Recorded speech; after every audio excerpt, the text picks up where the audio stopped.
I will live beyond 70 years old. Recently, I was finishing our financial year, I was doing a balanced scorecard of my life. My achievement, my successes, my failures, and my shortcomings. I live in a small apartment along Alexandra Road. Not near to an MRT, not near to a shopping mall, and I drive a small car, just enough to feed the four of us. My wife, my son, and my auntie, who is helping me to look after my son when we are at work or when we are overseas. Recently, I'm upset because my friend bought a BMW X5.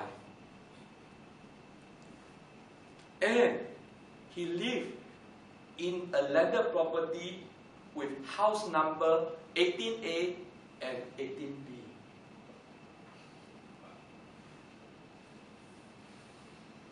I asked myself, why? My friend and I, we go to the same school. Why is he having a better life than me? Every day, I ask, why do I have a small car? Why do I live in a small house? And why I can't have many other things? Good afternoon, contest chair, chief judge, judges, and fellow Toastmaster. Are you asking yourself this question? If you are having a crisis. And most likely, you are having a midlife crisis, or the expert call it as a midlife transition. And the expert has advised, if you don't manage this carefully, you will tend to lose your family and maybe ultimately your own life. As I have said, I'm 46. I work as a small manager, so-called, just a small manager in a big global MNC. I'm just like a small fish in a big ocean. My boss always tells me, if you work hard, you will be duly promoted. And my boss always tells me, you have been working hard, I'm going to promote you. By the year end, you will get promoted. But for the past 13 years, I've never been promoted. And I'm getting very impatient.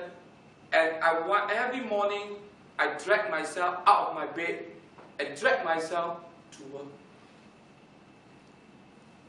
Whenever I sit in my car, I ask myself, why my car don't have 5 times the space as an X5? Why? And my house, whenever I see my boy play at the corner, I ask myself, imagine if I could give him the space like this to play, he would develop to be a better person.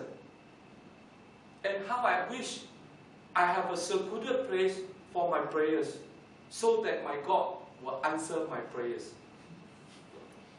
My wife, lately I've been complaining to her, you have not been giving me enough attention, you have been giving your attention to the boy. I'm not happy with this. Whenever I try to get intimate with her, she will say, tomorrow, I'm very tired today. And every day I've been waiting and I seem like a beggar in the street.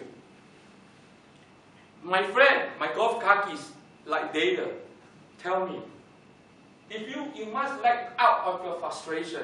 If you are frustrated with what we are frustrated with our car, if you are frustrated with your wife, go to the golf course. Vent your frustration on the golf course. And I did. On the 3rd day of the Chinese New Year, we went for a golf game.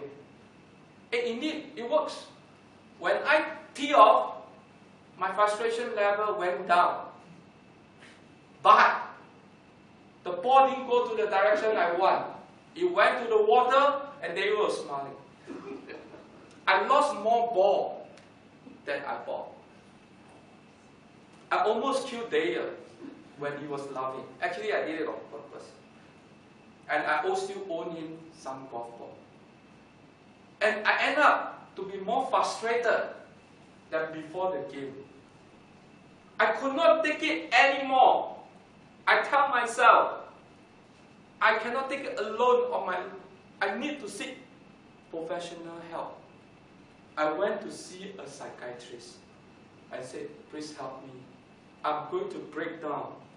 Tell me what to do. That was 2 weeks ago. As of today, you see, I'm brightened up. I can proudly tell you that I'll get out of my midlife crisis. Why? Because the psychiatrist gave me 3 tips. Tip number 1, let it be. If you have a small car, you have a small house, so let it be, just leave it. Just drive a small car in a small house. And secondly, my psychiatrist's second tip is, if you can't have an X5, why not you buy an X3? Or if you can't buy an X3, why not you buy an X1? Just buy something to satisfy yourself, keep yourself happy. And the third tip that the psychiatrist given to me is, be a player on the field and not to be a spectator in the stand. Be a player on the field to do it rather than be a spectator in the stand, how, when, what to do. Thank you.